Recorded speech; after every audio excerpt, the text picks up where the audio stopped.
السلام عليكم ورحمة الله وبركاته. بسم الله الرحمن الرحيم. مستمرين في سلسلتنا في حنا نعطي هنت لبعض المواقع المفيدة لنا في الإنتاج الصوتي.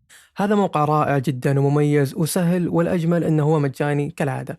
ميزة الموقع هذا أنه يوفر لنا مكتبة صوتية شاملة متكاملة فيها جميع الأصوات اللي حنا ممكن نحتاجها في المونتاج أو التعليق الصوتي أو أيا كانت الطريقة اللي حنا نبي نستخدم فيها هذه الأصوات أو الوسيلة.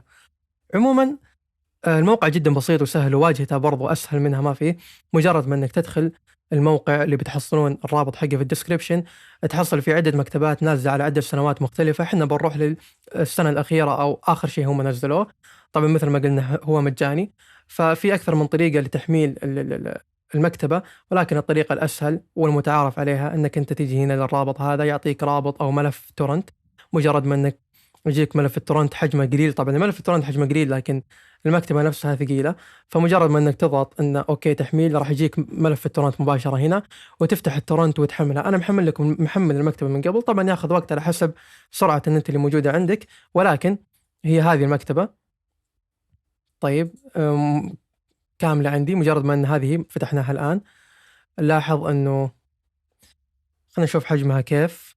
أو قبل ما نشوف حجمها كيف، شوفوا كيف كم صوت موجود. كل مجلد طبعًا فيه عدد أصوات معين، هو فيها مثلًا صوت موية، صوت خطوات، صوت باب، صوت أيًا كان الأصوات اللي موجودة، فحنا بنحصلها موجودة هنا.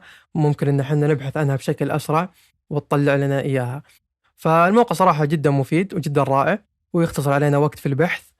آآ ممكن مثل ما قلنا إحنا طبعًا لمّا ندخل أي مجلد راح نحصل فيه عدة أصوات، والميزة برضه في الأصوات هذه إن جودتها جدًا عالية، تقدر إنك تستخدمها بدون ما تأثر على جودة العمل حقك ككل. فبس هذا الشرح البسيط. أتمنى كان كافي ووافي. يعطيكم العافية وفي أمان الله.